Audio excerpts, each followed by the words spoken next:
So ఈరోజు మనము అష్టమ అధ్యాయం అంటే భగవత్ ప్రాప్తి గురించి కొంచెం మనం విందాం. సో ఎవరైనా చదువుతారా మాతాజీ ఇది? మంగళాచరణం ఎప్పుడైనా మాతాజీ. చదవండి ప్రభుజీ. ఓం అజ్ఞానతిమిరాంధస్య జ్ఞానాంజనశలాకయా చక్షురిన్మిలితం యేన తస్మై శ్రీ గురవే నమః. శ్రీ చైతన్యమనోభీష్టం స్థాపితం యేన భూతలే స్వయం రూపః కదా మహ్యం దదాతి స్వపాదంతికం. नमो ओं विष्णुपादाय कृष्णप्रेष्ठाय भूतले श्रीमते भक्तिवेदांत स्वामी इति नामिने. नमस्ते सारस्वती देवे गौरवाणी प्रसारिणे निर्विशेष शून्यवादी प्राच्य देशतारिणे. वंदेहं श्रीगुरो श्रीयुतपदकमलं श्रीगुरून् वैष्णवांस श्रीरूपं साग्रजातं सहगण रघुनाथान्वितं तं सजीवं साद्वैतं सावधूतं परिजनसहितं कृष्णचैतन्यदेवं श्रीराधा कृष्णपादं सहगण ललित श्रीविशाखान्वितांस. हे कृष्णा करुणा सिंधु दीनबंधो जगत्पते.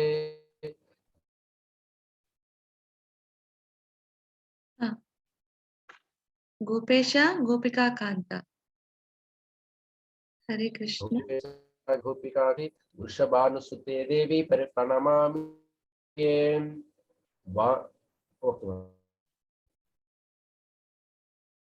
वाञ्छाकल्पतरुभ्यश्च कृपा सिन्धुभ्य एव च पतितानां पावनेभ्यो वैष्णवेभ्यो नमः. कांचन गौरांगी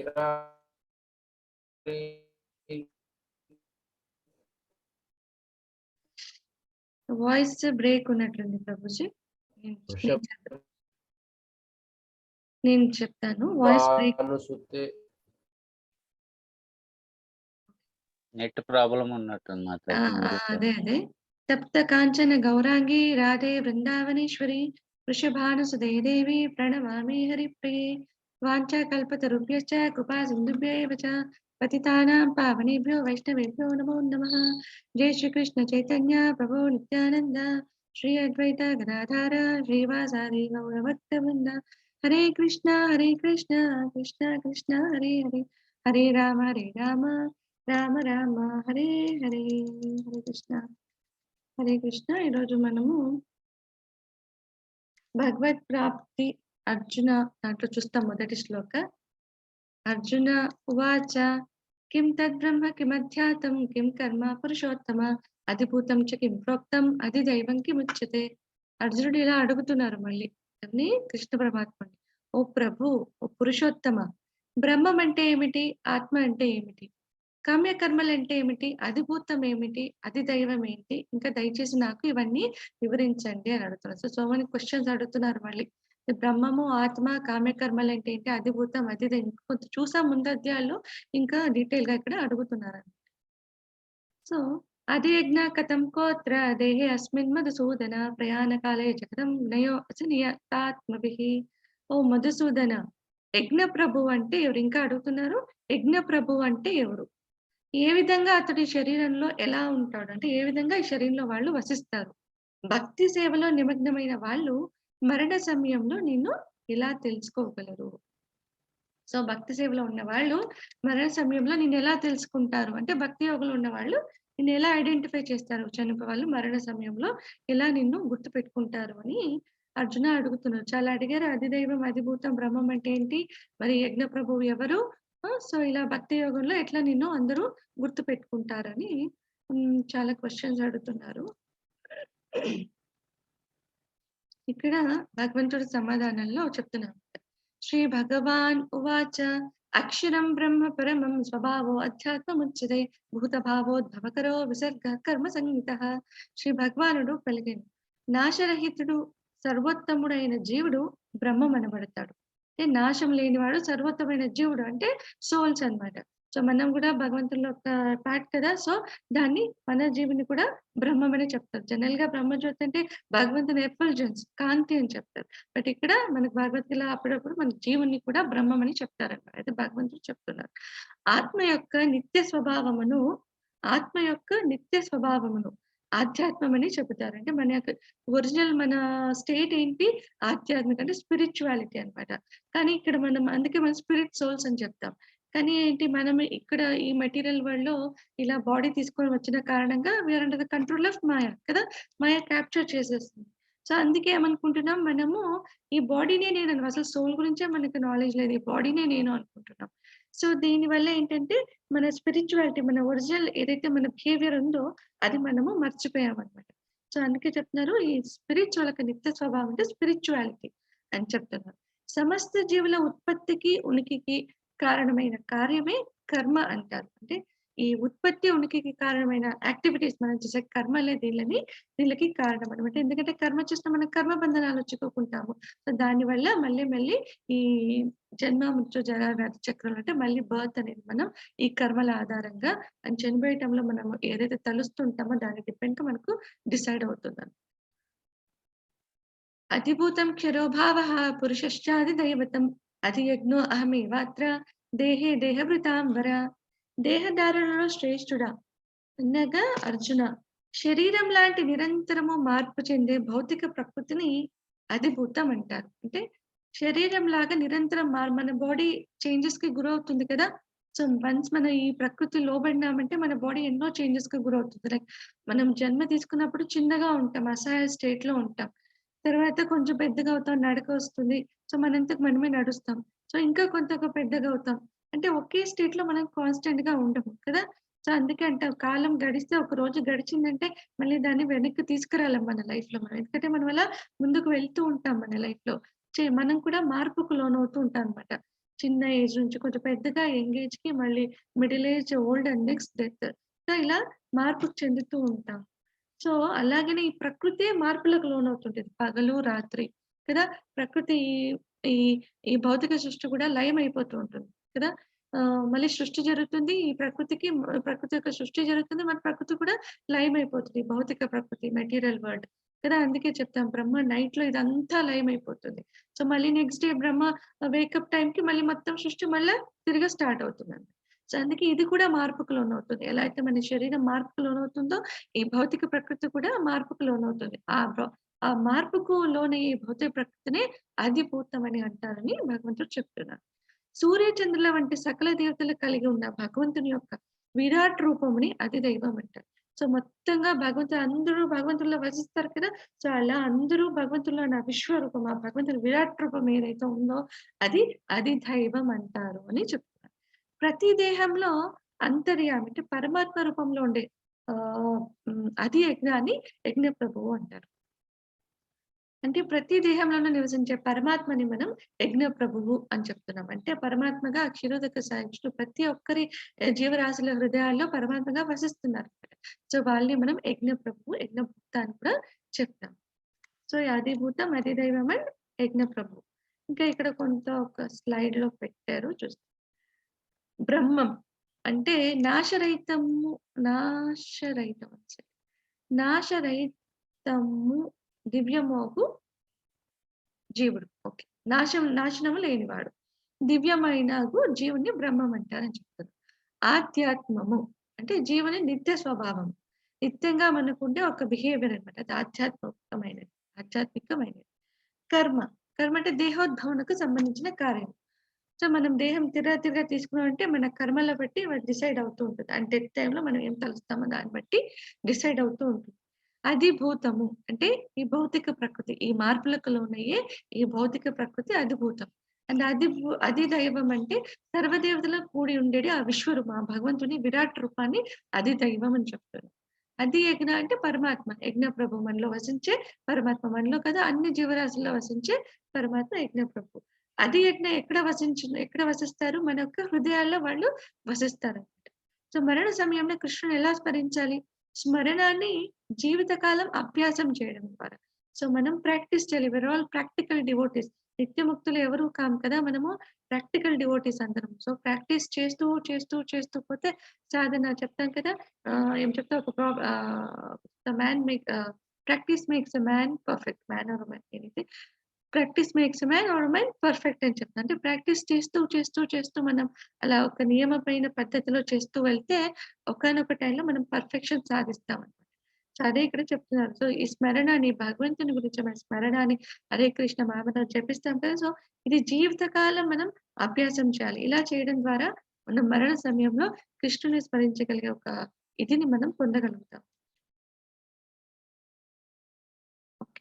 అంతకాలే చ మామేవ స్మరన్ ముక్త్వా కళేవరం యః ప్రయాతి సమద్భావం యాతి నాస్త్యత్ర సంశయః.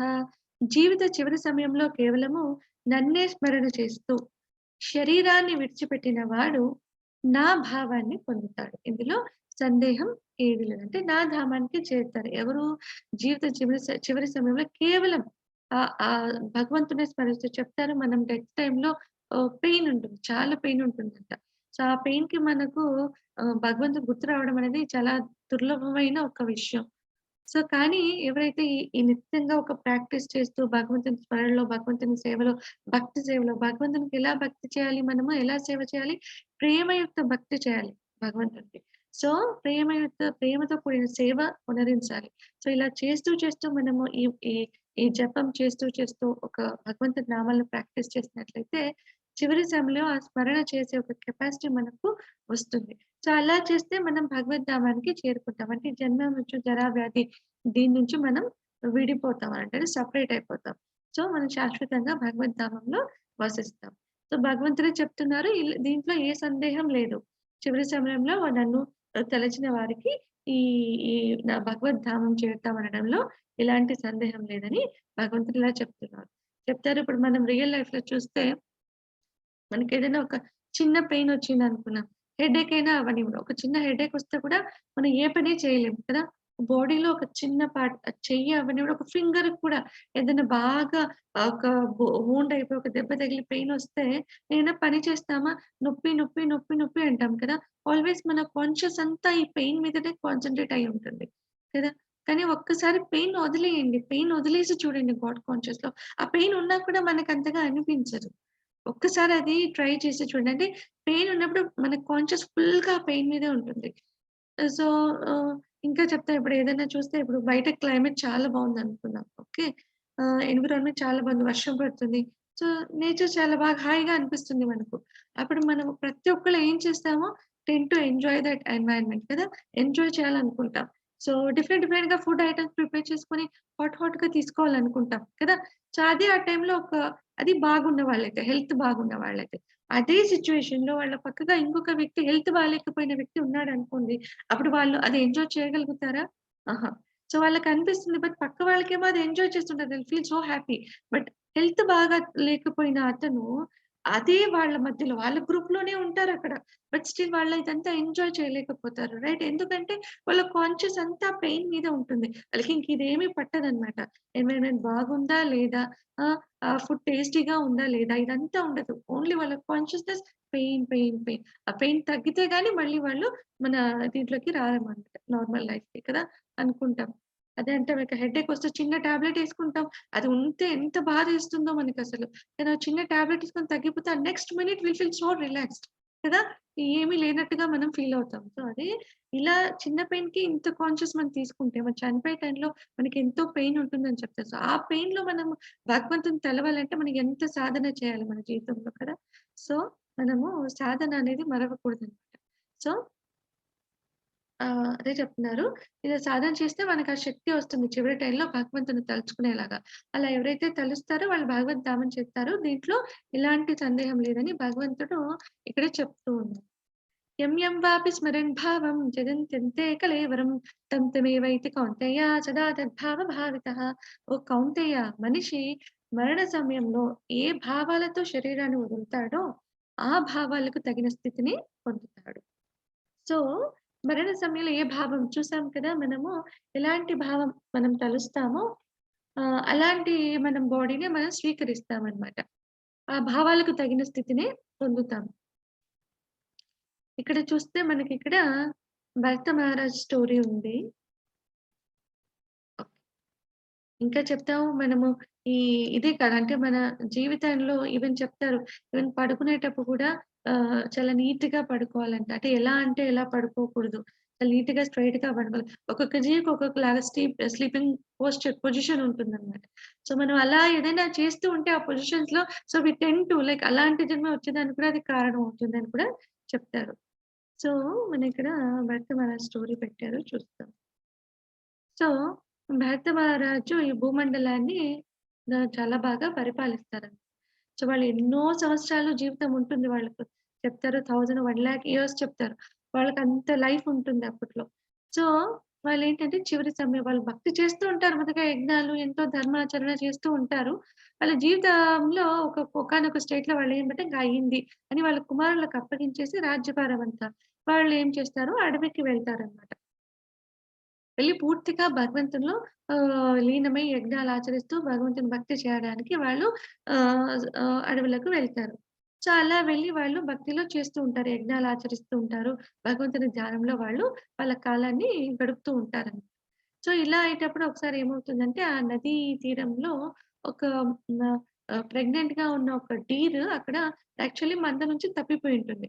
మంద నుంచి తప్పిపోయి అది అక్కడికి వచ్చి ఆ నది వాటర్ తాగడానికని అది అలా వాటర్ తాగేటప్పుడు ఒక సింహం గట్టిగా గర్జిస్తుంది. గట్టిగా గర్జించాక అది చాలా భయపడుతుంది. సో, భయపడినప్పుడు ఏంటంటే, అది ముందుగా వాటర్ ఉంది నది అని కూడా చూసుకోకుండా జంప్‌లో అది వాటర్‌లో అలా దుంకేస్తుందనమాట. సో, అది భయంతో దుంకుతుంది. చాలా సడెన్‌గా. సో, దుంకేలకేంటంటే డెలివరీ అయిపోతుందన్నమాట. అంటే బేబీ లోపల ఏదైతే ఉందో ఆ డీర్‌కు అది బయటకొచ్చేస్తుంది.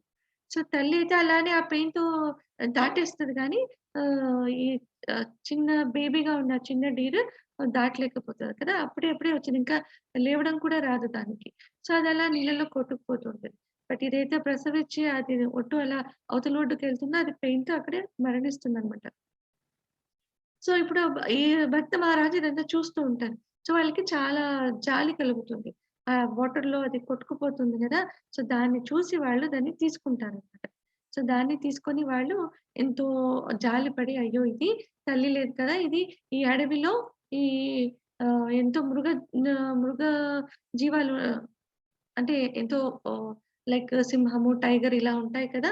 సో, దీనిల మధ్య ఇది ఎలా బతుకుతుంది? దీని పోషణ ఎలా అని వాళ్ళకి జాలి కలిగి దాన్ని వాళ్ళ దగ్గరికి తెచ్చుకొని వాళ్ళు పెంచుకోవడం స్టార్ట్ చేస్తారు. సో, అలా డైలీ దానికి కావాల్సిన ఫుడ్ దానికి నీట్‌గా శుభ్రం చేయడం, దానికి ఫుడ్ పెట్టడం. సో, అలా స్లోగా దాని సేవలో కూడా వాళ్ళు భక్తి చేస్తూ కూడా దాని సేవలో కొంత నిమగ్నం అయిపోతారు. సో, ఎలా అంటే లాస్ట్‌కి దాంతో కలిసి పండుకోవడం, దాంతో కలిసి భోజనం చేయడం. అంటే గ్రాడ్యుయల్‌గా ఎంత అటాచ్‌మెంట్ వాళ్ళకి పెరుగుతుందంటే సో, దాంతో సహా వాళ్ళు దాంతో పాటు కూర్చొని భోంచేస్తూ ఉంటారు. పడుకునేటప్పుడు దాన్ని తన తన పక్కన పెట్టుకొని, తన మీద పడుకోబెట్టుకొని పండుకుంటుంటారనమాట. ఇలా చాలా అటాచ్‌మెంట్ పెరిగిపోతుంది. సో, ఒకసారి అది ఎప్పుడైనా కనిపించకుండా అలా పోతే కూడా వాళ్ళకి ఆ యజ్ఞం చేసేటప్పుడు గాని, ఇది గాని వాళ్ళకి కాన్సంట్రేషన్ లెవెల్స్ అంత ఉండేటివి కాదంట. యజ్ఞం చేస్తూ ఉంటారు. బట్ ఆలోచన లోపల మళ్ళీ దీని మీద వాళ్ళకి మళ్ళుతూ ఉంటుంది. ఏదైతే డీర్ ఉందో దాని మీదకి మళ్ళుతూ ఉంటుంది. అయ్యో! ఎక్కడికి పోయింది కనపడలేదే, ఎక్కడికి పోయిందని మళ్ళుతూ ఉంటుందనమాట. సో, అలా ఇలా స్లోగా అటాచ్‌మెంట్ అనేది పెరిగిపోగా ఏమైందంటే ఒకసారి వాళ్ళు యజ్ఞం చేసేటప్పుడు అసలు కనపడదు. సో, కనపడినప్పుడు వాళ్ళకి చింత ఎక్కువైపోతుంది. సో, వాళ్ళు ఇది చేస్తున్నప్పుడు చింత ఎక్కువైపోయేలకి ఏమైందంటే వాళ్ళకు హరే కృష్ణ. చింత ఎక్కువైపోయాక ఏమైందంటే వాళ్ళు దాని యజ్ఞం ఏదైతే చేస్తున్నారో అది ఆపేసి వాళ్ళు వెళ్తారనమాట. వెళ్ళి ఈ జింక కోసం వెతుకుతూ ఉంటారు. బాధ అయ్యో! ఆహ్, జీవి దీన్ని చంపేసిందో కదా! సో, ఈ అడవి ముందే అంత సేఫ్ కాదు జింకకు. నా దగ్గరే ఉండాలి. అప్పుడే అది సేఫ్‌గా ఉంటుంది. సో, ఇప్పుడు వెళ్ళిపోయింది కనపడకుండా ఉందో లేదో అని వాళ్ళు ఎంతో దిగులుతో వెతుకుతూ ఉంటారనమాట. సో, వెతికి అలా దాన్ని పిలుస్తూ ఒక ఏమంటారు ఒక కొండ గుట్ట దగ్గరికి వెళ్తారు. అక్కడ కింద చాలా లోయగా ఉంటుంది. దీన్ని వెతుకుతూ ఉన్నప్పుడు అది వాళ్ళు మిస్టేక్ కాలు జారి వాళ్ళు ఆ గుహలో పడతారు. అంటే పైనుంచి కిందకి పడిపోతారు. తీవ్రంగా దెబ్బలు తగులుతాయి. అయినా కూడా ఆ స్టేట్‌లో వాళ్ళు ఆ జింకని గట్టిగా పిలుస్తారంట. ఆ పెయిన్‌లో కూడా. సో అప్పుడు ఆ జింక ఎక్కడుందో పరిగెత్తుకుంటూ వాళ్ళ దగ్గరకొస్తుంది. సో అది రాంగానే వాళ్ళకి ఎంతో ఆప్యాయత కలుగుతుంది దాని మీద. ఎంతో హ్యాపీ ఓకే. వచ్చేసింది బతికే ఉంది. వచ్చేసింది హమ్మయ్య అని. సో దాన్ని చూస్తూ దాన్ని ఇలా దగ్గరికి తీసుకొని వాళ్ళు వాళ్ళ జీవితాన్ని దానికి కలుస్తూ చివరి క్షణంలో వాళ్ళ జీవితాన్ని వాళ్ళు వదిలేస్తారు. అంటే వాళ్ళ ప్రాణం పోతుందనమాట. సో దీనివల్ల ఏంటంటే వాళ్ళకి నెక్స్ట్ వచ్చే జన్మ జింక జన్మ వస్తుంది. సో, ఆ జింక జన్మలో ఈ పుణ్యం వాళ్ళేదైతే ఈ జీవితాంతం చేసిన పుణ్యం వల్ల వాళ్ళకి మొత్తం గుర్తుండేది. కానీ వాళ్ళ ఆ జింక జీవితంలో ఎంతో బాధ అనుభవిస్తారు వాళ్ళు. ఎంతో బాధని అనుభవిస్తారు. అయ్యో! నేను చేజేతులారా నేను ఇంత ఒక నీచమైన కార్యం ఇదంటే నేనెంతో గొప్ప ఇది చేసి కూడా చివరి నిమిషంలో ఒక అటాచ్‌మెంట్ ఎందుకంటే వాళ్ళు ఫారెస్ట్‌కి ఎందుకొచ్చారు? అటాచ్‌మెంట్స్ ఏమి ఉండకూడదని ఫ్యామిలీ లైఫ్‌ని వదిలేసిగా వాళ్ళిక్కడికొచ్చారు. సో, భగవద్ధామం చేరడానికి చివరి టైంలో భక్తి సేవ చేస్తూ. కానీ ఇక్కడొచ్చి ఏమైపోయింది? జింక మీద అటాచ్‌మెంట్ పెట్టుకున్నారు. సో, ఏదైతే అటాచ్‌మెంట్ వద్దనుకున్నారో అదే ఇంకొక జీవి మీద వాళ్ళు అడవిలో దాని మీద వ్యామోహంలో పడిపోయారు. సో, అందువల్లే నాకు ఈ జింక శరీరం వచ్చిందే. అయ్యో! అని ఎంతో వ్యధకు గురవుతారు. కానీ ఏమి చేయలేరు కదా! సో, వాళ్ళేం చేస్తారు? వాళ్ళకి అంతా గుర్తున్న కారణంగా వాళ్ళు వీళ్ళ ఆశ్రమంకే వస్తారంట. ఇక్కడే వసిస్తారు ఆ జింక రూపంలో. సో, వాళ్ళలా జింక రూపంలో బాధను అనుభవిస్తూ వాళ్ళ జింక శరీరాన్ని కూడా వదిలేస్తారు. నెక్స్ట్ జీవితం వాళ్ళకొక హ్యూమన్ లైఫ్ వస్తుంది. మళ్ళీ మానవ జీవితం వస్తది. సో, ఈ పుణ్యం వల్ల ఆ జీవితంలో కూడా అంతా గుర్తుంటుందంట వాళ్ళకి. కానీ ఏంటంటే వాళ్ళసలు ఈ దీంట్లో పడనే పడకూడదని. ఈ ఫ్యామిలీ అటాచ్‌మెంట్స్‌లో అంతా.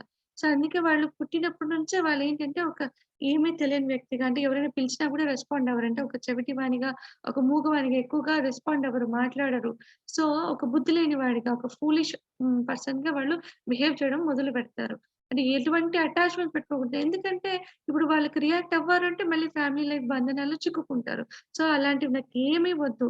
ఇక నాకు దొరికింది ఈ లైఫ్ దీన్ని నేను మిస్ చేసుకోను అని వాళ్ళు ఒక ఫూలిష్ లాగా వాళ్ళు బిహేవ్ చేస్తుంటారు. బట్ వాళ్ళ తండ్రి అది ఉన్నతమైన బ్రాహ్మణ కుటుంబంలో వాళ్ళు జన్మిస్తారనమాట. వాళ్ళ తండ్రి గారికి వీళ్ళ మీద ఎంతో అఫెక్షన్. వీళ్ళకన్నీ నేర్పించాలని ఎంతో ప్రయాస పడుతుంటారు. కానీ వీళ్ళు చూస్తుంటారు వాళ్ళ తండ్రి గారు కష్టపడేది. కానీ వీళ్ళు రియాక్ట్ అవ్వరు. ఎంత రియాక్ట్ అవుతే మళ్ళీ నేను దీంట్లో పడిపోతాను. వద్దే వద్దు అని వాళ్ళు అలా ఇది స్టేట్‌లో ఫూలిష్ లాగా బిహేవ్ చేస్తారు. అందుకే జడభరత అంటే దేనికి రియాక్ట్ అవ్వరు. జడభరత అని చెప్తారండి. సో, వాళ్ళ జీవితంలో అలా ముందుకు వెళ్లి వాళ్ళు దాంట్లో వాళ్ళు కైవల్యాన్ని పొందుతారు. సో, అందుకే ఇక్కడ భరత మహారాజ్ స్టోరీ చెప్తున్నారు. ఇంకే చనిపోయే టైంలో భరత మహారాజ్ అంటే సామాన్య వ్యక్తి కాదు కదా!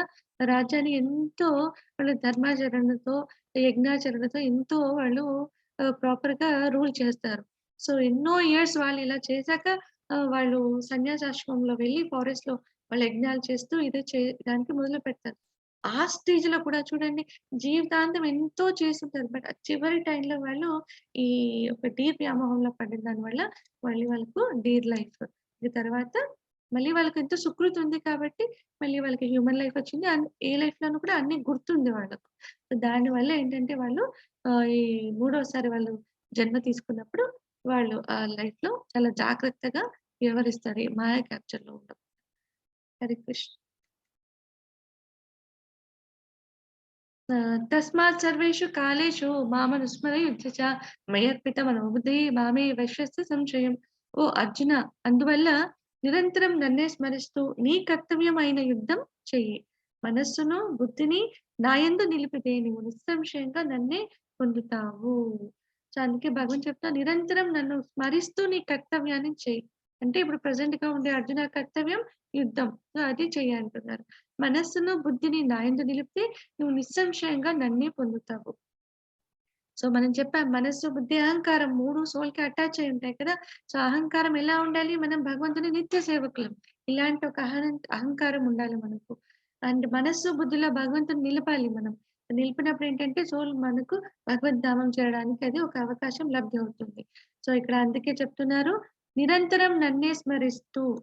నిరంతరం నన్నే స్మరిస్తూ నీ కర్తవ్యాన్ని యుద్ధం చేయి. అందుకే మనం కూడా ఏదైనా పని చేసేటప్పుడు విచక్షణతో చేయాలి. అంటే ప్రాపర్‌గా చేయాలన్నమాట. ఏదంటే ఏ పని చేసి భగవంతుని తలుచుకొని చేసామా అయింది అని కాదు. మనం కూడా ఒక విచక్షణతో మన కార్యాలు చేయాలి. అని అలా చేసేటప్పుడు ప్రతినిత్యం మనం భగవంతుని స్మరిస్తూ చేయాలని ఇక్కడ చెప్తూ ఉన్నారు. అభ్యాసయోగయుక్తేన చేతసా నాన్యగామినా పరమం పురుషం దివ్యం యాతి పార్థాను చింతయన్. ఓ పార్థ, మనస్సును ఎల్లప్పుడూ నా నామస్మరణలోనే నిలిపి మార్గం నుండి తప్పుకోక నన్ను దేవదేవునిగా ధ్యానించేవాడు ఖచ్చితంగా నన్ను చేరుకొను. ఇంకా చెప్తున్నారు. సో, మనసుని ఎల్లప్పుడూ భగవంతుని స్మరణలోనే మనం నిలపాలి. అప్పుడు ఆ మార్గం నుంచి తప్పుకోకూడదు. అంటే ఈ భక్తి సేవలో ఎప్పుడైతే మనం తెలిసి మొదటిగా అడుగులు వేస్తామో మళ్ళీ కిందకి పడిపోకూడదు. So, 2 steps ఎక్కింటాం. మళ్ళీ 2 స్టెప్స్ కింద మనం పడకూడదనమాట. సో, అలా ఆ 2 స్టెప్స్ నుంచి ఇంకా ప్రోగ్రెస్ చేస్తూనే ఉండాలి. సో, ఆ మార్గం నుండి మనం తప్పుకోకూడదు. అలా తప్పుకోకూడదంటే మనకు మెయిన్‌గా ఏం కావాలి? డివోటీ అసోసియేషన్ కావాలి. భక్తుల సంఘం కావాలి మనకు. అలా అవుతూ ఉంటేనే మన అనునిత్యం ఈ మెటీరియల్ వరల్డ్‌లో ఉండే కల్మషాలకు లోనవ్వకుండా భక్తిలో మనం ముందుకు వెళ్ళడానికి మనకొక అవకాశం అనేది లబ్ధి అవుతుంది. నన్ను దేవదేవునిగా ధ్యానించేవాడు ఖచ్చితంగా నన్ను చేరుకును అని చెప్తున్నారు. సో, ఎలా ధ్యానించాలి మనం భగవంతుని? ఆది దేవుడు, దేవాది దేవుడుగా మనం భగవంతుని గురించి తెలుసుకుంటున్నాం ఎంతో మనం భగవద్గీత నుంచి. సో, మనం అలా భగవంతుని పరమ పురుషోత్తముడిగా మనం అవగతం చేసుకోవాలి. అలా భగవంతుని ధ్యానించే వాళ్ళు ఖచ్చితంగా నన్నే చేరుతారని భగవంతుడే ఇక్కడ మనకు చెప్తూ ఉన్నారనమాట. సో, అకస్మాత్ పరీక్ష అనేది మనకు డెత్ అనేది ఒక టెస్ట్ లాంటిది. జీవితమంతా అభ్యాసం చేస్తాము. ఈ అభ్యసించిన దానికి పరీక్ష ఏంటి? Death time. అది ఒక్కటే మనకి జీవితంలో టెస్ట్ జరుగుతుందండి. సో, ఆ టెస్ట్‌లో సక్సెస్ అవ్వాలా? ఫెయిల్ అవ్వాలా? అనేది మన మీద ఆధారపడి ఉంటుంది. మన సాధన మీద, మన భక్తి సేవ, మనం భగవంతుని అర్థం చేసుకునే దాని మీద కంప్లీట్‌గా డిపెండ్ అయ్యి ఉంటుందనమాట. సో, ఎప్పుడైతే ఒక పిల్లవాడు స్కూల్‌కెళ్ళినప్పుడు వాళ్ళు స్కూల్‌లో ఇయరంతా వాళ్ళు చదువుతారు కదా! ఇయరంతా వాళ్ళు దాన్ని అభ్యసిస్తారు. సో, ఇయరంతా చదివిన దానికి టెస్ట్ వాళ్ళకెప్పుడుంటుంది? జీవితం సారీ వాళ్ళకి ఇయర్ ఎండ్ టైమ్‌లో రైట్? ఒక మార్చ్‌లోనో, ఏప్రిల్‌లోనో ఎగ్జామ్స్ పెడతారు. సో, ఆ ఎగ్జామ్‌లో క్వాలిఫై అయితే ఈ ఇయరంతా చదివింది వాళ్ళక్కడ పెట్టగలగాలి. అది కూడా ఆ పర్టిక్యులర్ టైమ్‌లో. ఎగ్జామ్ అంటే ఒక డేలో ఎగ్జామ్ ఉంటుంది. ఆ ఎగ్జామ్ కూడా ఒక పర్టిక్యులర్ టైమ్ ఉంటుంది వాళ్ళకి. సమ్ 40 మినిట్సో ఆ 40 మినిట్స్‌లో ఇయర్ అంతా చదివింది కరెక్ట్‌గా ప్రాపర్ వేలో వాళ్ళక్కడ పెట్టాలి. అలా పెట్టినప్పుడే వాళ్ళు మంచిగా స్కోర్ చేస్తారు. నెక్స్ట్ లెవెల్స్‌కి వాళ్ళు ప్రమోట్ అవుతారు కదా! ఎడ్యుకేషన్‌లో. సో, సిమిలర్‌లీ మనం కూడా అంతే. ఈ మొత్తం మన జీవితాంతం చేసిన సాధన, ఈ భక్తి సేవ, ఈ భక్తి సాధన చేసిన పరీక్ష మనకు మరణ సమయంలో వస్తుందనమాట. సో, ఆ మరణ సమయంలో కొంత టైమే అది. సమ్ ఫ్రాక్షన్ ఆఫ్ సెకండ్స్ అనొచ్చు, సెకండ్స్. సో, ఆ టైంలో మనం దీన్ని కరెక్ట్‌గా పెట్టాలనమాట. సో, పెట్టినప్పుడే మనము మనం భగవద్ధామానికి చేరుతామా లేదా అనేది డిపెండ్ అవుతుంది. భగవద్ధామం చేరాలా, మళ్ళా ఇంకా జన్మ మృత్యు జరా సైకిల్‌లో పడి ఇక్కడే మనం పరిభ్రమిస్తూ ఉండాలా అనేది ఆ టైంలో డిసైడ్ అవుతుంది. సో, అందుకే చెప్తున్నారు. ఎప్పుడు సిద్ధం అవ్వాలి మనము? అకస్మాత్ పరీక్ష అంటున్నాము. సో, ఎప్పుడు సిద్ధమవ్వాలి? ఎప్పుడంటే మనం ఇప్పుడే మనం భగవంతుడు తెలిసింది కదా! మనకిదంతా నాలెడ్జ్ వస్తుంది. సో, ఇప్పుడే స్టార్ట్ అవ్వాలి. దీని సిలబస్ ఏంటి? భగవంతుని గురించి మనం తెలుసుకోవడం. అదే సిలబస్. సో, ఎలా సిద్ధమవ్వాలి? జపించాలి. భగవద్గీత, శ్రీమద్ భగవద్గీత, శ్రీమద్ భాగవతం వినాలి. భక్తుల సాంగత్యంలో ఉండాలి. సేవ చేయాలి. అంటే భక్తి సేవ చేయాలి.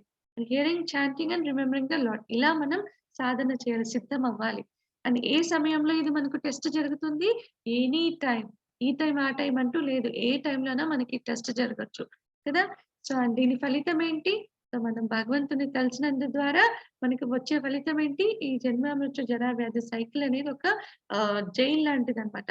సో, ఎలాగైతే పంజరం ఈ జైల్లోంచి ఫ్రీ అయిందో, మనం కూడా ఈ జైల్‌లో బందీ అయ్యున్నాం. ఈ భౌతిక ప్రపంచం అనే ఒక జైల్‌లో బందీలై ఉన్నాం. దీని నుంచి మనం విడుదల పొందుతామనమాట. అది ఇంగ మనకు వచ్చే రిజల్ట్ అని ఇక్కడ మనకు చూపిస్తున్నారు. ఎలా స్మరించాలి? కవిం పురాణమనుశాసితారం మనోరణీయం సమనుస్మరేద్యః సర్వస్య దాతారమచింత్య రూపం ఆదిత్యవర్ణం తమసః పరస్తాత్.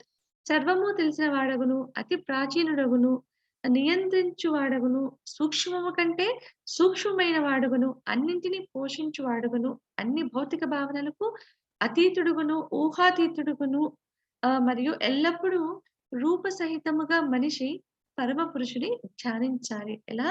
రూప సహితంగా అంటే సాకారవాదులం అన్నమాట. అంటే రూపం భగవంతుడికి రూపం ఉంది. నిత్య రూపం ఉంది. సో, ఆ రూపంలో మనం పరమ పురుషుని ధ్యానించాలి అని చెప్తున్నారు భగవంతుడు.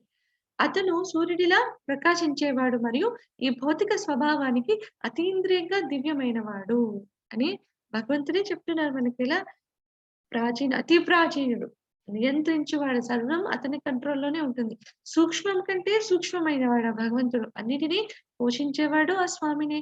అన్ని భౌతిక భావనలకు ఆయన అతీతుడు. అంటే మన ఎంత ఈ భౌతిక కల్పనతో వాళ్ళని అర్థం చేసుకోవాలన్నా అర్థమవ్వరు. అన్నిటికి అతీతుడనమాట. ఊహాతీతుడు. మన ఊహకి అందరు. మరియు ఎల్లప్పుడూ రూప సహితంగా మనం భగవంతుని ఇలా అన్ని గుణాలను భగవంతుని తలుచుకుంటూ ఇలా అండ్ భగవంతుని రూప సహితంగా మనం పరమ పురుషుడిలాగా ఊహించుకొని ధ్యానించాలన్నమాట. ఆహ్, సో, ఇక ఈ శ్లోకాలో అది చెప్తున్నారు. అండ్ ఇక్కడ చూస్తే ఎలా పొందాలి మనం? ఇంకా చెప్తున్నారు. అనన్యచేత సతతం యో మాం స్మరతి నిత్యశః తస్యాహం సులభః పార్థ నిత్యయుక్తస్య యోగినః. ఓ పార్థ అంటే పృథ కుమారుడా, క్రమము తప్పకుండా నన్ను నిరంతరం స్మరించువానికి అతని స్థిరమైన భక్తి సేవ కారణంగా నేను సులభంగా లభిస్తాను. సో, భగవంతుడు ఎప్పుడు లభిస్తారు సులభంగా? భక్తి సేవ. ఎలాంటి భక్తి సేవ? ప్రేమపూర్వక భక్తి సేవ. ఇలా మనం సేవ చేసినట్లయితేనే భగవంతుడు మనకు సులభంగా లభిస్తారు. మనం ఎన్నెన్నో అధ్యయనం చేసి భగవంతుడు అంటే ఎవరో నేను తెలుసుకోవాలి అని మనం ట్రై చేసిన వల్ల అవ్వదు. కొంత తెలిసింది ఎంతో కొంత మనకు. సో, భక్తిలో మనం ముందు నడవాలి.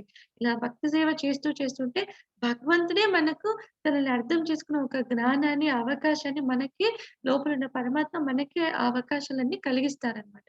మనమేదో వెతకాలి, చేయాలి, కనుక్కోవాలంటే ఇది సాధ్యపడని విషయం. అని ఇక్కడ భగవంతుడు చెప్తున్నారు. సో, భక్తి సేవలో ఎవరైతే నిమగ్నమై ఉంటారో వారికి నా కరుణ కారణంగా నేను వాళ్ళకి సులభంగా లభిస్తాను అని ఇక్కడ భగవంతుడు చెప్తూ ఉన్నారు. హ్మ్. ఇక్కడ కుచేల స్టోరీ, సుధామ స్టోరీ చూస్తాం. అందరికీ తెలిసే ఉంటుంది. సుధామ స్టోరీ. సో, ఇదంటే అందుకే షార్ట్‌గా చెప్పేస్తాను. సో, వాళ్ళ ఫ్రెండ్ అన్నమాట. సో, వాళ్ళు గురుకులంలో విద్యను అభ్యసించేటప్పుడు సుధామ కూడా వాళ్ళతో పాటు విద్యను అభ్యసిస్తారు. సో, బట్ వాళ్ళు చాలా పూర్ అన్నమాట. విద్యను అభ్యసించి గురుకులం నుంచి వాళ్ళు వెళ్ళిపోయాక సుధామ చాలా ఒక బీద ఒక స్టేట్‌ని అనుభవిస్తారు. సో, అంటే వాళ్ళకి తినడానికి కూడా గింజలు ఉండవన్నమాట. సో, వాళ్ళ భార్య, పిల్లలు ఎంతో కష్టపడుతుంటారు. అయింది ఇంకొకసారి వాళ్ళ భార్య చాలా బాధపడతారు. బాధపడి మీ ఫ్రెండే కదా! శ్రీకృష్ణ పరమాత్మ వాళ్ళని ఎందుకు మీరు వెళ్లి అడగకూడదు? ఫైనాన్షియల్ సపోర్ట్ ఎందుకు మీరు అడగరు? వెళ్లి అడగొచ్చు కదా! అని జెప్పేసి వాళ్ళని మోటివేట్ చేస్తారనమాట. లేదు మీరు వెళ్లి అడగండి మీ ఫ్రెండ్‌ని అని. సో, అలా చేసి వాళ్ళేం చేస్తారు అటుకులు కొన్ని ఉంటే ఇంట్లో దాన్ని ఒక మూటలో కట్టి ఇస్తారు. సో, అప్పుడు వాళ్ళు వెళ్తారు. అప్పుడు కారులో నడుచుకుంటూ వెళ్తారు. వెళ్ళేటప్పుడు వాళ్ళకొకటే సంశయం. సో, నన్ను ఎలా అప్పుడు పెద్ద కింగ్ ద్వారకాకి కదా శ్రీకృష్ణ పరమాత్ముడు. మరి ఎలా నన్ను గుర్తుపడతారా? నన్ను లోపలికి రానిస్తారా? ఆ! నేను కలవగలనా? నేను మాట్లాడగలనా? అని ఎన్నో డౌట్స్‌తో వాళ్ళు వస్తారు. కానీ వాళ్ళు ద్వారక వెళ్ళినప్పుడు భగవంతుడు ఎంతో సాదరంతో వాళ్ళు ఆహ్వానిస్తారనమాట. సో, వాళ్ళని చాలా ప్రేమగా వాళ్ళు ఆహ్వానించి వాళ్ళకి సపర్యల అతిథి దేవో భవ అంటారు కదా! అలాంటి సపర్యలన్నీ వాళ్ళకి చేస్తారు.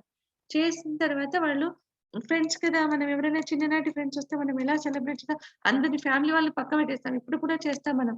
ఫ్యామిలీ అంతా పక్కన పెట్టేసి వాళ్ళతో ముచ్చట్లలో దిగిపోతాం మనం కదా! వాళ్ళతో ఎన్నెన్నో విషయాలు షేర్ చేసుకొని హ్యాపీగా నవ్వుతూ ఉంటాం కదా! అలాగే భగవంతుడు, సుధామ కూడా అప్పుడు వాళ్ళ చిన్ననాటి విషయాలన్నీ వాళ్ళు జ్ఞప్తికి తెచ్చుకుంటూ ఉంటారనమాట. అప్పుడు కృష్ణ పరమాత్మకి అన్నీ తెలుసు అడుగుతారు. "ఏం తెచ్చావు నా కోసం?" అని అడుగుతారు. సో, అప్పుడు వాళ్ళకి షేమ్‌ఫుల్ అనిపిస్తది. సిగ్గుగా అనిపించి దాపెట్టుకుంటుంటారు. అంటే ఇంత పెద్దగా ఇంత సంపదలో ఉన్న భగవంతునికి నేను అటుకులు అది కూడా చిన్న మూటలో ఉన్న అటుకులు ఎలా ఇవ్వాలి అని సంశయిస్తారంట. సో, అలా వెనక్కి తిరిగిన భగవంతునికి అన్నీ తెలుసు. సో, దాన్ని వాళ్ళు తింటారు. తిన్నప్పుడు ఏంటంటే అప్రయత్నంగా సుధామ ఏమి అడగకుండానే వాళ్ళన్నీ అక్కడ వాళ్ళ భార్య పిల్లలకి ఒకసారి ఇచ్చేస్తారనమాట. సో, అయింది మీటింగ్ అయిపోయింది. సుధామ వెనక్కి వెళ్తారు. వెనక్కి వెళ్ళేటప్పుడు ఆహ్, వాళ్ళకి యాక్చువల్‌గా సుధామకి అక్కడ అడగాలని కూడా అనిపించదు. ఎందుకంటే ఎంతో ప్రేమగా భగవంతుడు వాళ్ళని ఆహ్వానిస్తారు కదా! సో, అందుకే వాళ్ళకేమి అడగాలని అనిపించదు. కానీ రిటర్న్‌లో అనుకుంటారనమాట. సో, నేనేమి అడగలేదు. ఇప్పుడు ఏమవుతుందో ఏంటో అని అనుకుంటూ వెళ్తారు. కానీ తీరా వాళ్ళు వెళ్ళేందుకు వాళ్ళ హట్ ఏదైతే ఉంటుందో ఆ ప్లేస్‌లో ఒక పెద్ద ప్యాలెస్ లాంటి ఒక భవనం వచ్చేసుంటుంది. ఇంకా వాళ్ళ ఇంట్లో ధనరాశులు ఇలా బాగా కుప్పలుగా పడి ఉంటాయంట మొత్తం. సో, వాళ్ళ వైఫ్ అండ్ పిల్లల్ని చూస్తే నూతన వస్త్రాలతో, ఎంతో ఆభరణాలతో వాళ్ళు అంతా ధరించుకొని చాలా వైభవంగా కనిపిస్తారంట. సో, అప్పుడు వాళ్ళు శ్రీకృష్ణ పరమాత్మ క్లోజ్ ఫ్రెండ్ వాళ్ళకి తెలుసు ఈ లీల ఎలా జరిగిందని. సో, వెంటనే వాళ్ళు మన మనసులో శ్రీకృష్ణ పరమాత్మకి కృతజ్ఞతలు చెప్పుకుంటారు. సో అంటే శుద్ధ భక్తులు ఏది కోరాల్సిన అవసరం లేదు. సో, వాళ్ళకి భగవంతుడు మనలోనే పరమాత్మగా వసిస్తున్నారు. సో, అన్నీ వాళ్ళకు తెలుస్తుంది. సో, మనకేదైనా భగవంతుడు ప్రసాదించగలరు. ఇక్కడ మనం చూస్తాం. ఈ స్లైడ్‌లో కూడా సుధామా గురించి స్టోరీ ఉంది. అండ్ ఇక్కడ చూస్తే మామపేత్య పునర్జన్మ దుఃఖాలయమ శాశ్వతం నాప్నువంతి మహాత్మానః సంసిద్ధిం పరమాంగతాః. భక్తితో యోగులుగా ఉన్న మహాత్ములు నన్ను పొందిన తర్వాత వారు అత్యున్నత పరిపూర్ణతను పొందుతారు. ఇలా ఎలాంటి పరిపూర్ణతది? అత్యున్నతమైనది. ఇంక అంతకన్నా మించిన పరిపూర్ణత లేదనమాట. కావున దుఃఖాలతో నిండిన ఈ తాత్కాలిక ప్రపంచానికి ఎప్పటికీ తిరిగి రావు. సో, ఈ భౌతిక ప్రపంచం ఎలాంటిది? దుఃఖాలయం అశాశ్వతం. దుఃఖం, ఆలయం. మనం ఇప్పుడు చూస్తాం దుఃఖాలయం అంటే గ్రంథాలయం అన్నామనుకోండి అది ఏమవుతుంది? ఒక లైబ్రరీ. అక్కడ పోతే ఏం దొరుకుతుంది మనకు? బుక్స్ గాని, గ్రంథాలే దొరుకుతాయి. గ్రంథాలయంలో మనకి గ్రంథాలే దొరుకుతాయి. అలాగనే దుఃఖాలయంలో దుఃఖమే దొరుకుతుందన్నమాట. అందుకే భగవంతుడు ఈ భౌతిక ప్రపంచాన్ని ఇలా పోలుస్తున్నారు. దుఃఖాలయం అని చెప్తున్నారు. ఇక్కడ దుఃఖం తప్ప ఏమీ లేదు. ఇది ఎలాంటిది? అశాశ్వతమైనది. టెంపరరీ. అందుకే చెప్తున్నా ఈ దుఃఖాలయంలోకి మళ్ళీ మళ్ళీ వాళ్ళు తిరిగి జన్మ తీసుకొని ఎప్పటికీ రారు. సో, వారు నా ధామానికి చేరుతారని భగవంతుడు చెప్తారు. ఎలాంటి వాళ్ళు ధామానికి చేరుతారు భగవద్ధామానికి? భక్తిలో యోగులుగా ఉన్న మహాత్ములు. సో, భక్తిలో పూర్ణత్వం, పూర్ణ స్టేజ్‌లో కంప్లీట్‌గా వాళ్ళు సక్సెస్‌ఫుల్ స్టేజ్‌లో వెళ్ళిన వాళ్ళు వాళ్ళు ఈ దేహం వదిలాక వాళ్ళు నన్ను పొందుతారు అని చెప్తున్నారు. ఆ బ్రహ్మభువనాల్లోక పునరావర్తినోర్జున మాముపేత్యతి కౌంతేయ పునర్జన్మన విద్యతే. భౌతిక ప్రపంచంలో అత్యున్నత లోకం నుండి అత్యల్ప లోకం వరకు అంటే ఈ భౌతిక ప్రపంచం నుండి అత్యున్నత లోకం వచ్చి బ్రహ్మలోకం. అత్యల్ప అంటే నరక కింద లోకాలు, పాతాళ లోకాలొస్తాయి. సో, అత్యున్నత లోకం నుండి అత్యల్ప లోకం వరకు అన్నీ పునరావృతమయ్యే పుట్టుక మరియు మరణం జరిగే కష్టాల ప్రదేశాలు. ఏం చెప్తున్నారు? అన్నీ పుట్టుక మరియు మరణం. అంటే ఈ భౌతిక ప్రపంచంలో 14 లోకాలున్నాయని చెప్తాం. ఈ 14 లోకాల్లో ఇవి కామన్ అయిన యాక్టివిటీస్ అన్నమాట. ఈ జననం, మరణం అనేవి. కానీ కుంతిపుత్రుడా, ఇది భౌతిక లోకం. ఓకే. కానీ కుంతి కుమారుడా, నా నివాసానికి చేరుకున్నవాడు మరలా జన్మించడు. సో, నా నివాసంకొచ్చిన వాళ్ళు మరలా జన్మించరు అని భగవంతుడు మళ్ళీ ఇక్కడ చెప్తున్నారు.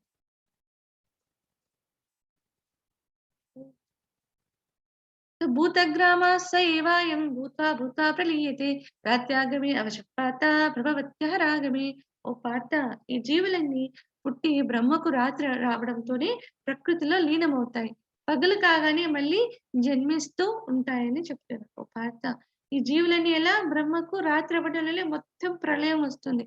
సో, అంతా కూడా నాశనం అయిపోతుందన్నమాట. మళ్ళీ బ్రహ్మకు నెక్స్ట్ డే వచ్చినప్పుడు సృష్టి తిరిగి ప్రారంభమవుతుంది అని ఇక్కడ భగవంతుడు చెప్తారు. అందుకే ఈ బ్రహ్మాండంలోని అన్ని లోకాలుకి నశిస్తాయి. నాశనం అనేది ఉందన్నమాట. సో, నశిస్తూ ఉంటుంది, పుడుతూ ఉంటుంది. నశిస్తూ ఉంటుంది, పుడుతుంటుంది. కానీ స్పిరిచ్యువల్ వరల్డ్ ఏదైతే ఉందో దానికి నాశనం అనేది లేదు అని భగవంతుడు చెప్తున్నారు. ఇంకా అంటున్నారు బ్రహ్మాస్ వన్ డే. ఇక్కడ ఇంకొంత కాలిక్యులేషన్ ఉంది. సో, కలియుగ కాలము మనం చూసాం ఇంతకు ముందు కూడా 4,32,000 ఇయర్స్. అండ్ ద్వాపర కలియుగానికి 2 రెట్లు. So, multiplied by 2. And next Treta Yuga వచ్చి మూడింతలు. సో, అందుకే 3 మల్టిప్లైడ్ అని పెట్టారు. అండ్ సత్య కలియుగానికి 4 రెట్లు. అంటే కృతయుగం 4 రెట్లు అన్నమాట. So, 4 multiplied by. ఇలా ఒక కంప్లీట్ సైకిల్ చూస్తే, ఒక యుగ చక్ర చూస్తే మనకు ఏమొస్తుంది? 43,20,000 సంవత్సరాలొస్తుంది. సో, ఇలా 1000 దివ్య యుగాలు కలిపితే అంటే ఈ ఈ ఈ ఒక యుగ చక్రమే దివ్య యుగం అని చెప్తాం. ఇలాంటివి 1000 దివ్య యుగాలైతే బ్రహ్మకు ఒక పగలంట. హరే కృష్ణ. సో, ఇంకా ఎంత ఉంది చూడండి ఇక్కడ. వన్ డే బ్రహ్మకి చెప్తారు. బ్రహ్మ లైఫ్ టైమ్ 100 ఇయర్స్ అని చెప్తారు. 100 ఇయర్స్‌లో వన్ డేలో ఎన్ని దివ్య యుగాలు ఉంటాయంట? 1000 దివ్య యుగాలు ఉంటాయంట. అది కూడా పగలకే. రైట్? 12 గంటలకే. మనం ఇంతకు ముందు కూడా చూసాం. ఈ టైంలోనే మనకు 14 మనువులొస్తారు బ్రహ్మ డే టైంలో. ఈ 1000 దివ్య యుగాల్లో 14 మనువులు ఏలుతారనమాట. సో, ఒక్కొక్క మనువుకు మన్వంతరం అని చూసాం మనం కదా! మనం ఇప్పుడు ప్రెజెంట్ సిట్యుయేషన్‌లో 7వ మనువు కాలంలో ఉన్నాం. రైట్? సో, ఇలా మనం చూస్తే టోటల్‌గా మల్టిప్లై చేస్తే 1000తో ఎంత వచ్చును మనకు 4,320 లాక్స్. నో 43,200 లాక్స్ వస్తుంది. 43,200 లాక్స్ ఇయర్స్ బ్రహ్మ ఒక day time and night time. So, మొత్తంగా ఒకరోజు ఫుల్‌గా పగలు, రాత్రి కలిపితే సమ్ 86,400 లాక్స్ సంవత్సరాలొస్తుంది. సో, ఒక్క రోజు బ్రహ్మకి ఇన్ని సంవత్సరాలు. సో, మనము భగవద్ధామం చేరుకోకపోతే మనం ఎన్ని జన్మలు తీసుకుంటామో బ్రహ్మ వన్ డేలో చూసుకున్నాం కదా! చూస్తే మనకసలు ఊహ కూడా మనం ఎస్టిమేట్ చేయడానికి కూడా మనకవ్వదు కదా! ఊహకు అతీతంగా ఉంటుంది. సో, బ్రహ్మ వన్ డేనే ఇన్ని లాక్స్ ఇయర్స్ అన్నమాట. అండ్ ఇక్కడ చూస్తున్నాము దివ్యధామ. ఓకే. అవ్యక్తాక్షర ఇత్యుక్తం తమ్ ఆహుః పరమాం గతిం యం ప్రాప్యేన నివర్తంతే తద్ధామ పరమం మమ. ఆ దివ్య నివాసం అంటే భగవంతుడి నివాసం వ్యక్తము కానిది, నశింపు లేనిది. మరియు ఇది పరమ గమ్యం. అంటే మనకు పరమ గమ్యం భగవద్ధామమే అన్నమాట. జీవుడు అక్కడికి చేరుకున్న తర్వాత మళ్ళీ తిరిగి రాడు. అది నా సర్వోన్నత నివాసం అని గోలోక వాసం అని చెప్తాం. అన్ని వైకుంఠాల్లోకి టాప్‌లో ఉండేది గోలోక ధామం అని చెప్తామన్నమాట. సో, అదే సర్వోన్నతమైన నివాసం. ఆధ్యాత్మిక ప్రపంచం ఎలా ఉంటుంది ఆధ్యాత్మిక ప్రపంచం? అక్కడ ప్రతి పదం పాటే. పాటలాగా సాగిపోతుంది. అది ప్రతి అడుగు నృత్యంలాగా. అంటే పాట, నృత్యం అంటే ఏంటి? మనం హ్యాపీ స్టేట్‌లో ఉన్నట్టు కదా! సో, మనం హ్యాపీగా ఉన్నప్పుడు మనం పాటలు పాడతాం, డాన్స్ చేస్తూ ఉంటాం కదా! సో, అలాగా అక్కడ అనునిత్యం భక్తిలో ఉంటారండి. అందరూ భగవంతుని సేవలో నిమగ్నమై, లీనమై ఉంటారు. ఇంకొక ఆలోచన అంటూ వాళ్ళకి ఉండదన్నమాట. అండ్ భౌతిక ప్రపంచం ఎలా ఉంటుంది? ప్రతి అడుగు ప్రమాదమే.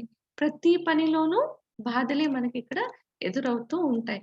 సో, ప్రతి అడుగు ప్రమాదమే. ఇక్కడ ఫైర్ లాగా చూపిస్తున్నారు. ప్రమాదంతో పొంచి ఉంటుంది ఈ భౌతిక లోకం.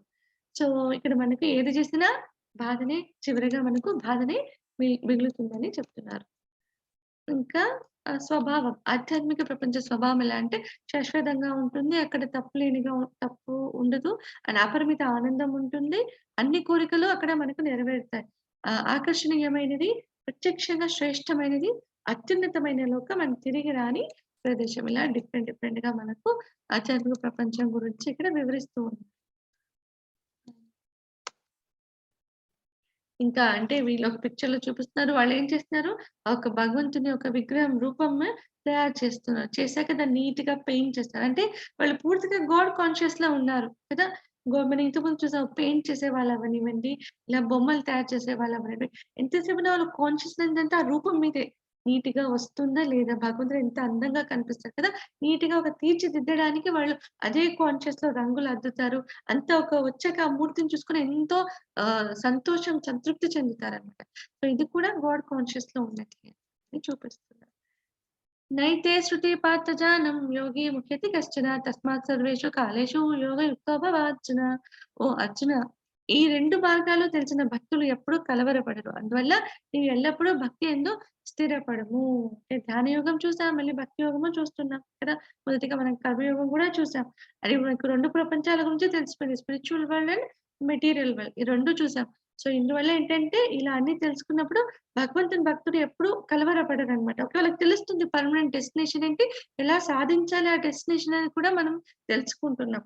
అందువల్ల వాళ్ళు కలవరపడరు. భక్తులు కలవరపడరని చెప్తున్నారు. అందువల్ల నీవు ఎల్లప్పుడూ భక్తి యందు స్థిరపడుము అని చెప్తున్నారు. అన్నిటికన్నా ఉన్నతమైనది భక్తి యోగం అని కూడా భగవంతుడు చెప్తారు. వేదేషు యజ్ఞేషు తపస్సు చైవ దానేషు యత్ పుణ్యఫలం ప్రదిష్టం అత్యేతి తత్సర్వమిదం విదిత్వా యోగి పరం స్థానముపైతి చాద్యం. భక్తి సేవ యొక్క మార్గాన్ని అంగీకరించే వ్యక్తి వేదాలను అధ్యయనం చేయడం అంటే భక్తి సేవలో ఎవరైతే యాక్సెప్ట్ చేసి భక్తి సేవలో ముందుకు వెళ్తారో వాళ్ళు ఎలాంటి వాళ్ళు వేదాల్ని అధ్యయనం చేయడం, కఠినమైన తపస్సులు చేయడం, దాతృత్వం ఇవ్వడం లేదా తాత్విక మరియు ఫలవంతమైన కార్యకలాపాలను అనుసరించడం వలన కలుగు పుణ్య ఫలాలను అధిగమించి చూడండి భక్తి సేవలో ఉన్నవాళ్ళు ఈ పుణ్యఫలం అంటే వేదాలను చదవడం ద్వారా ఏదైతే పుణ్యఫలం వస్తుందో, దాతృత్వం వల్ల ఏదైతే వస్తుందో, కఠిన తపస్సు చేయడం వల్ల ఏదైతే వస్తుందో ఆహ్, మరియు ఫ్రూటివ్ యాక్టివిటీస్ చేస్తే అంటే పుణ్య ఫలాలు చేసినందు వల్ల ఏమైతే మనకు రిజల్ట్ వస్తుందో, ఇదంతా అధిగమించి ఇవన్నీ కాదు ఇంకా దీన్ని అధిగమించి ఉంటారు. ఎవరు? భక్తి సేవ చేసే వాళ్ళనమాట. వీటన్నిటిని వాళ్ళు పొందుతారు. అండ్ చివరికి అతను నిత్యమైన పరంధామాన్ని కూడా వాళ్ళు చేరుకుంటారు. ఎవరు? భక్తి మార్గంలో నడిచే వాళ్ళనమాట. అని భగవంతుడి దగ్గర చెప్తుంది. ఓకే. హరే కృష్ణ. ఈరోజు అయింది. హరే కృష్ణ కృష్ణ కృష్ణ హరే హరే, హరే రామ రామ రామ హరే హరే. హరే కృష్ణ. సో కృష్ణ వందే జగద్గురు. హరే రామ హరే రామ హరే రామ కేవలం కలో నాస్తేవ నాస్తేవ నాస్తేవ గతిరన్యత.